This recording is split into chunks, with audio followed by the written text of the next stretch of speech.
Trumpas nutraukė Irano apgavystės ir turi NATO palaikymą Turkijoje, tuo pačiu nutraukdamas leidimą, kuris leido parduoti Irano naftą. Jungtinės valstijos žiauriai reaguoja į Irano ataką prieš laivus Hormūzo sąsiauryje. Sprendimas buvo priimtas šį antradienį, 2026 m. Liepos 7 d. tą pačią dieną, kai Donaldas Trumpas atvyko į Ankarą NATO viršūnių susitikimui. Jį pasitiko Redžepas Tadžipas Erdoganas. Sukilimų, garbės sargyba ir visiškai kitokia atmosfera nei tas šaltas nejaukumas, kuris dažnai pasireiškia susitikus su dalimi Europos elito. Labai ačiū.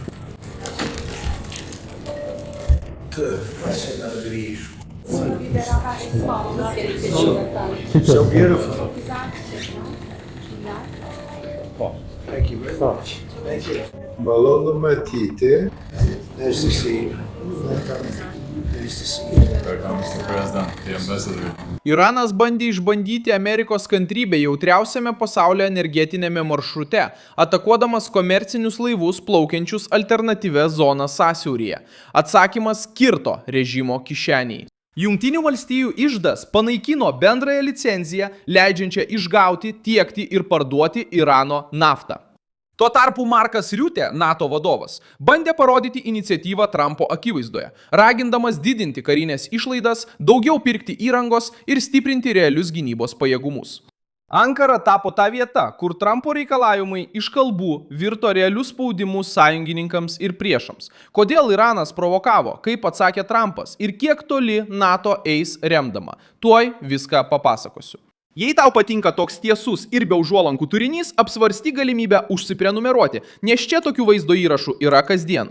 Jungtinių valstijų vyriausybė atšaukė licenciją, kuris suteikė Iranui ekonominę galimybę būtent po naujų išpolių prieš tanklaidus Hormūzo sąsiauryje. Licencija buvo sukurta kaip bandymo sumažinti įtampą ir išlaikyti derybas dalis, tačiau Teheranas pasirinko jėgos demonstravimą jūroje. 3 laivai buvo apšaudyti sviediniais, pranešė Didžiosios Britanijos jūrų agentūra, kurią citavo Associated Press. Vienas iš jų gabenė suskystintas gamtinės dujas užsidegė prie mašinų skyriaus. Kiti 2 patyrė nedidelių pažeidimų ir tęsė kelionę. Pranešimų apie sužeistuosius negauta. Tačiau Irano žinutė buvo aiški. Bandymas kontroliuoti, pasitelkiant baimę, vieną iš pagrindinių pasaulio energijos tiekimo kelių. Vašingtonas nelaikė šio įvykio nelaimingų atsitikimų. Reakcija atėjo iš JAV iždo. Buvo atšaukta leidimas leidęs parduoti Irano naftą. Iš esmės, Trumpas atėmė iš režimo vieną svarbiausių nuolaidų, kurios buvo ant stalo.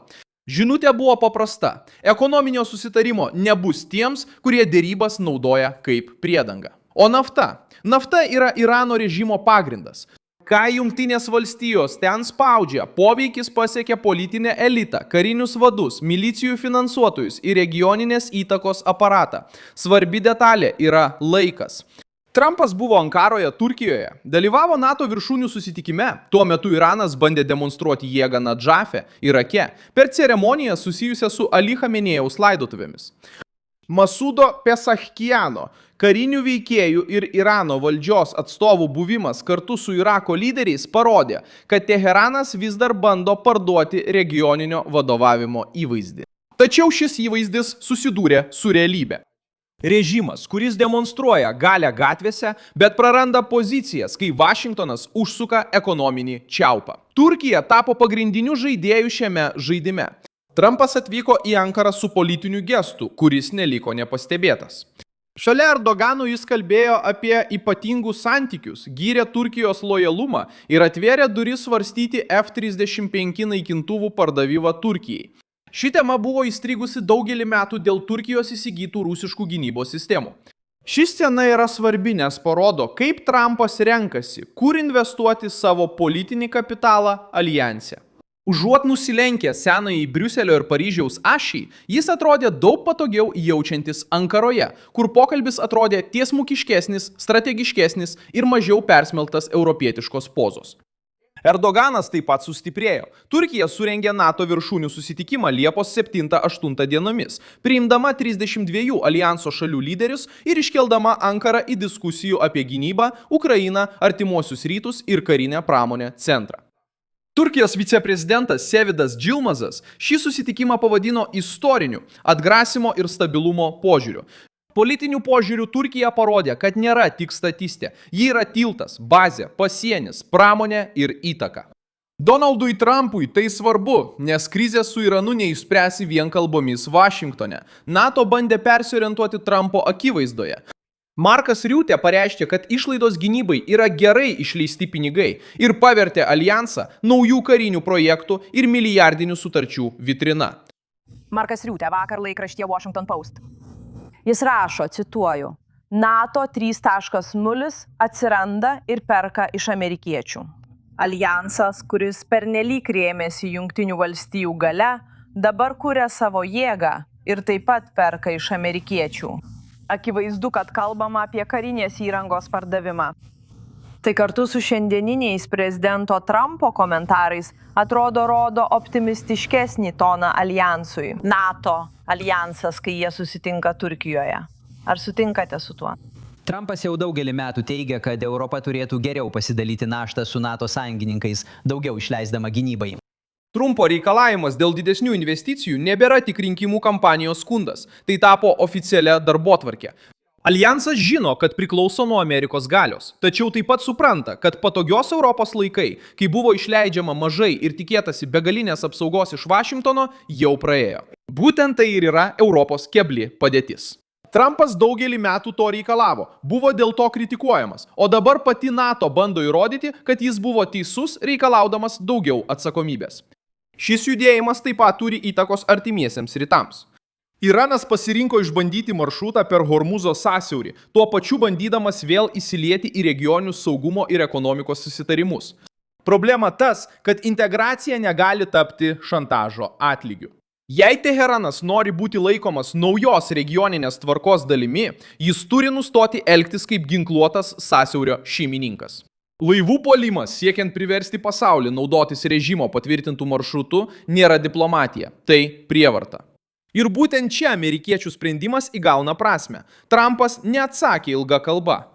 Jis atsakė atimdamas konkrečią naudą. Izraelis taip pat pasirodo kaip regioninio skaičiavimo dalis. Yra diskusija apie naują architektūrą artimuosiuose rytuose. Kai kurie siūlo įtraukti Iraną, kad sumažėtų nestabilumas. Tačiau šioje interpretacijoje yra aiški rizika – pakeisti Irano izoliaciją Izraelio izoliaciją. Tai nesukuria taikos, tik pakeičia spaudimo taikinį. Regioninė tvarka, kuri apdovanoja Teheraną po išpolių jūroje ir išstumia Izraelį iš žaidimo, gimsta iškreipta. Tikrasis stabilumo kelias yra pažaboti tuos, kurie naudoja miliciją, naftą ir jūrų kelius kaip politinį ginklą. Irano veiksmai Nadžafe dar labiau sustiprina šį argumentą.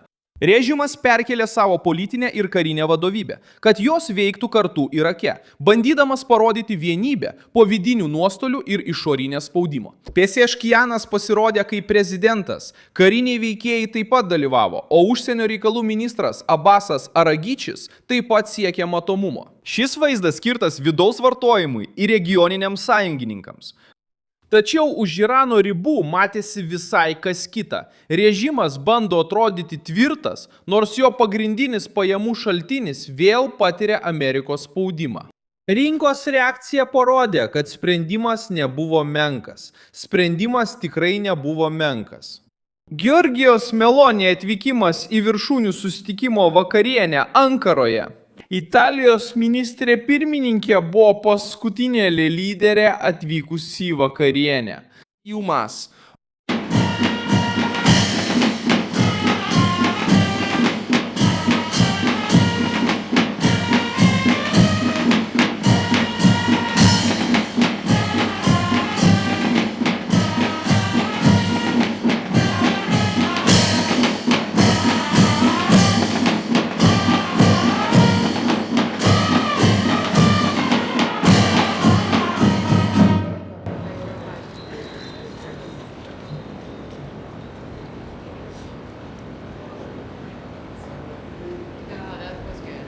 Šis įrašas įgavo svorio, nes Donaldas Trumpas turėjo nesutarimų su Europos sąjungininkais. Ir todėl, kad Italija buvo paminėta Amerikos skunduose dėl pagalbos stokos kritiniais momentais, Vis dėlto, Giorgia Meloni išlieka viena iš Europos lyderių, turinčių stipriausią politinį ryšį su Donaldu Trumpu. Ankaros scena parodė Europą atvykstančiai į susitikimą, kuriame toną jau buvo uždavusi Vašingtonas. Kinija pasirodė kitame dienos įspėjime. Nors ir ne politinės krizės centre, tačiau vis dar tame pačiame pasaulinės nestabilumo kontekste. Du tornadai smogė Hubei provincijai, vėjo greitis siekė iki 93 mylių per valandą, žuvo ir buvo sužeista žmonių, o tokie miestai kaip Huangxi, Huangganas, Edžou ir Xianingas patyrė didžiulius sunaikinimus. Hubei yra pramonės ir technologijų centras, o tokie įvykiai šiame regione yra reti. Tai dar labiau padidino spaudimą žiniasklaidai. Hubei su energetika, gynyba, ekstremalių klimatų ir gamybos grandinėmis tuo pačiu metu pasirodo kaip silpnos vietos. Ankaros viršūnių susitikimas nebuvo tik lyderių susitikimas, tai buvo valdžios išbandymas. Trumpas atvyko spausdamas sąjungininkus, girdamas Turkiją, spaudė Europą ir baudė Iraną, tuo metu, kai režimas bandė peržengti ribas Hormūzo sąsiauryje. Krizė tęsiasi, vykstant sudėtingoms deryboms. Tačiau šio antradienio ženklas buvo rimtas. Irano režimas prarado ekonominę lengvatą, kuri turėjo strateginę vertę. Labai ačiū, kad žiūrėjote šį vaizdo įrašą iki galo. Palaikykite mūsų projektą ir prisidėkite finansiškai per PIX raktą, kuris rodomas jūsų ekrane. Esame nepriklausomas kanalas, kurio tikslas teikti jums teisingą informaciją. Jūsų parama padeda mums išlikti.